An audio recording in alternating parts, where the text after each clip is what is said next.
আসসালামু আলাইকুম আহমতুল্লাহি ওবারাকাতুহু। প্রিয় ভাই ও বোনেরা, আপনি কি কখনো ভেবেছেন মানুষ সবকিছু স্পষ্টভাবে দেখেও কেন ভুল পথে যায়? আলোর মাঝে থেকেও কেউ অন্ধ থাকে কে?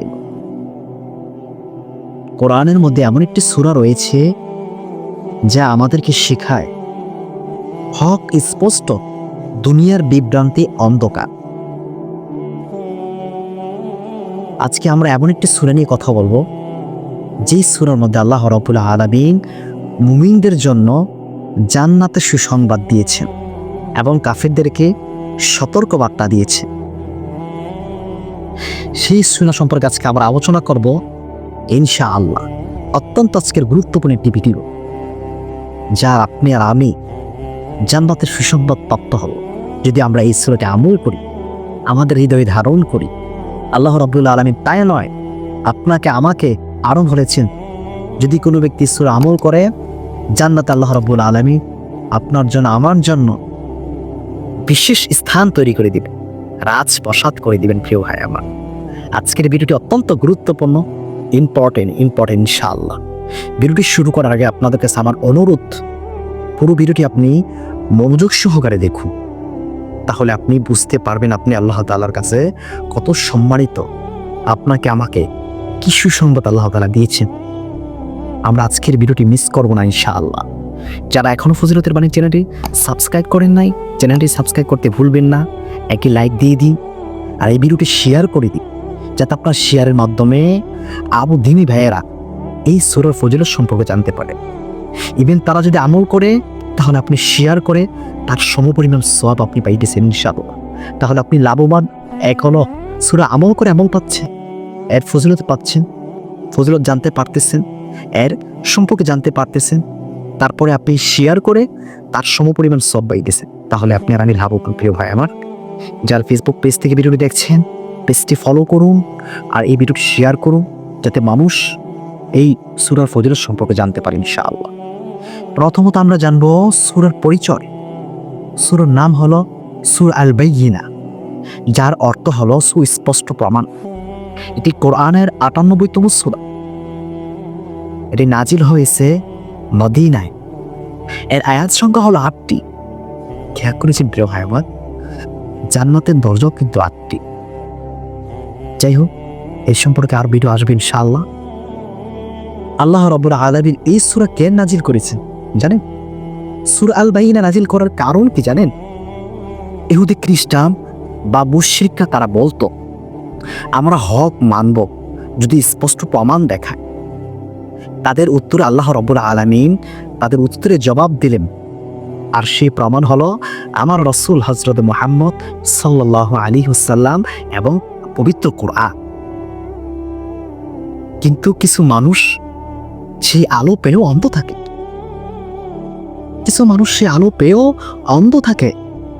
তারপর আল্লাহ রাব্বুল আলামিন আয়াতে কারিমার মধ্যে আল্লাহ তাআলা কি বলে দেখেন, লাম ইয়াকুনিল লাযিনা কাফারু মিন আহলিল কিতাবি ওয়াল মুশরিকিনা মুনফাক্কিনা হাত্তা তা'তিয়াহুমুল বাইয়িনা। কাফেররা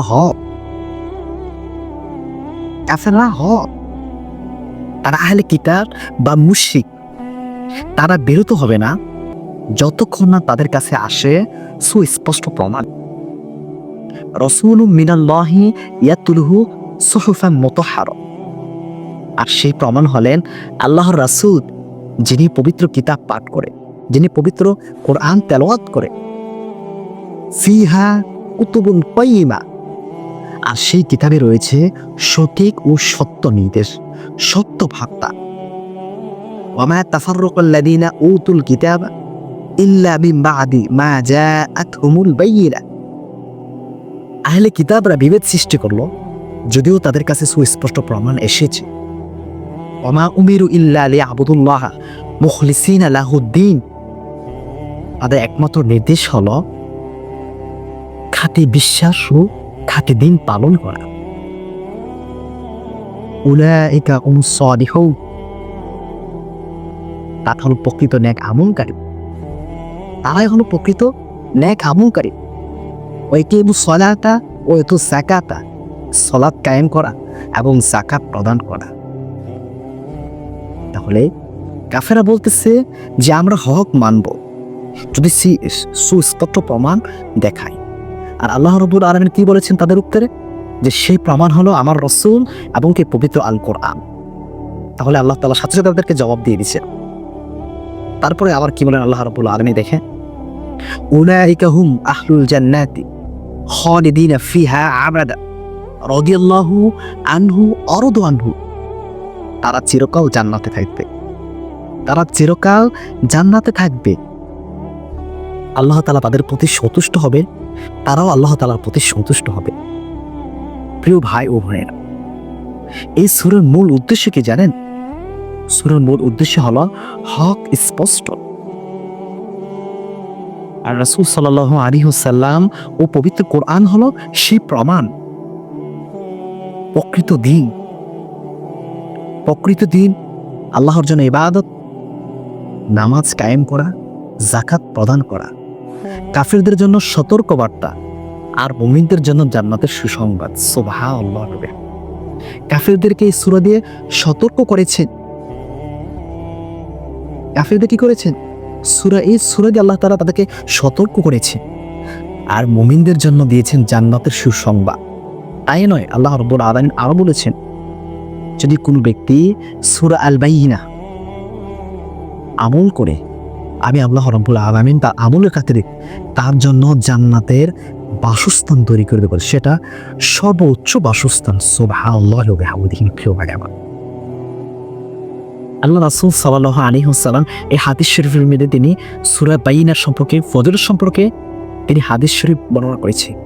তিনি ইরশাদ করেন, যেই ব্যক্তি সূরা আল বাইয়িনা আমল করবে প্রতিনিয়ত, তার আমলের খাতিরে আল্লাহ রাব্বুল আলামিন তার জন্য জান্নাতের বিশেষ স্থান রেখে দিয়েছেন, যেটা কোনো সাধারণ স্থান নয়, যেটা কোনো সাধারণ বাড়ি গাড়ি নয়, সর্বোচ্চ স্তরের মর্যাদা আল্লাহ তাআলা তাকে দিবেন। সুবহানাল্লাহ। সাহাবায়ে কেরাম তারা বলতেন, এটি এমন এক সূরা যা হকের মূল শিক্ষা একসাথে দেন।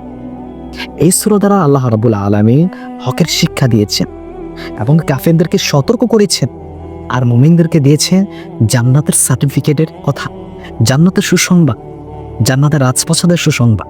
প্রিয় ভাই আমার, জান্নাতের বাড়িঘর এত সহজ? হ্যাঁ সহজ, আপনার আমার জন্য একদম সহজ। যদি আমরা এই সূরা আমল করি, প্রতিনিয়ত আল্লাহর প্রতিকে আমরা ভরসা রাখি, বিশ্বাস রাখি, ইয়াকিন রাখি, তার রাসূলের প্রতি ঈমান আনয়ন করি, 5 ওয়াক্ত নামাজ পড়ি, হজ করি, যাকাত দেই, এই কাজগুলো করলে, হালাল হারাম থেকে বেঁচে থাকলে অবশ্যই আমাদের জন্য জান্নাতে বাড়িগাড়ি করা সহজ। আপনার সেখানে টাকা পয়সা লাগবে না।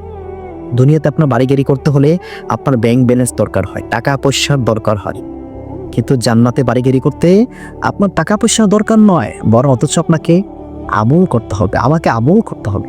তাহলে আমাদের জন্য জান্নাতের বাড়ি বিশেষ আল্লাহ তাআলার দেওয়া নেয়ামত এত দিবেন, তিনি আপনার আমি ভরপুর সন্তুষ্ট হয়ে যাব। এটা আল্লাহ তাআলার ওয়াদা। তোমরা নিরাশ হয় না, তোমরা আমার প্রতি বিশ্বাস রাখো, আমি তোমাদেরকে এমন নিয়ামত দেব যাতে তোমরা সন্তুষ্ট হয়ে যাও। সুবহানাল্লাহি ওয়া বিহামদিহি। প্রিয় ভাই আমার, সূরা আল বাইয়িনা আমাদেরকে শেখায় হক কখনো অন্ধ নয়, বরং স্পষ্ট আলো রয়েছে। হক কখনো অন্ধ নয়, বরং কি স্পষ্ট আলো রয়েছে। আল্লাহ রাব্বুল আলামিন তিনি আমাদেরকে এই সূরা দিয়ে বুঝাইছে। তোমরা এই সূরা দিয়ে বুঝতে কি পারলা যে আমি মুমিনদেরকে জান্নাতের সুসংবাদ দিয়েছি আর কাফিরদেরকে সতর্ক বার্তা দিয়েছি। প্রকৃতি দিন আল্লাহ তাআলার জন্য ইবাদত, একমাত্র ইবাদত হবে কার জন্য? আল্লাহ তাআলার জন্য। এবং নামাজ কায়েম করা, যাকাত প্রদান করা, হজ করা, এগুলো হলো আমাদের করিডোর। আমাদের করিডোর হলো এগুলো, আমাদের কর্তব্য, আমাদের আবশ্যক। নামাজ পড়তে হবে, এগুলো হলো আমাদের কি মুসলমানদের জন্য কর্তব্য। আজ থেকে আমরা দৃঢ় নিয়ত করি 5 ওয়াক্ত নামাজ কায়েম করব এবং আল্লাহ তাআলার জন্য ইবাদত, যাকাত প্রদান করব, হজ করব, আমরা সে আলো গ্রহণ করব। এখন আপনার আমার প্রশ্ন হলো, আমরা কি সে আলো গ্রহণ করতে পেরেছি নাকি আমরা এখনো অন্ধকারে রয়েছি? তাই আমাদেরকে নিয়ত করতে হবে সহি নিয়ত, যেই নিয়ত আল্লাহ তাআলার দরবারে কবুল হয়, যেই নিয়ত আল্লাহ তাআলার দরবারে কি গ্রহণযোগ্য হয়, আমরা সেই নিয়ত করবো আজকে থেকে। 5 ওয়াক্ত নামাজ পড়বো, একমাত্র ইবাদত হবে আল্লাহ তাআলার জন্য, সিজদা হবে আল্লাহ তাআলার জন্য, বিশ্বাস ইয়াকিন আল্লাহ তাআলার প্রতি রাখতে হবে, 5 ওয়াক্ত নামাজ আদায় করবে ইনশাআল্লাহ। প্রিয় ভাই আমার, এই ভিডিওটি যদি আপনার ভালো লেগে থাকে একই লাইক দিয়ে দিন, চ্যানেলটি সাবস্ক্রাইব করুন, আর ভিডিওটি বেশি বেশি করে শেয়ার করে আপনার ইমানি দায়িত্বে আমি আপনাদের কাছে অনুরোধ করব, আপনার শেয়ার করতে কিন্তু টাকা পয়সা লাগবে। আপনি একটি ভালো কাজ মানুষের কাছে শেয়ার করলে আপনি তার যাজা পাইবেন, সদকা জারিয়া পাইবেন। তাহলে আপনার কি লাভবান? ভালো কাজ মানুষের কাছে শেয়ার করা এটা অত্যন্ত একটি ভালো কাজ, একটি মহৎ কাজ। এটি মুসলমানদের জন্য কর্তব্য।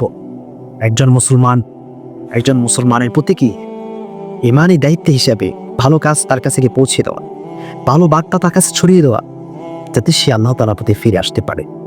আসসালামু আলাইকুম ওয়া রাহমাতুল্লাহি ওয়া বারাকাতুহু।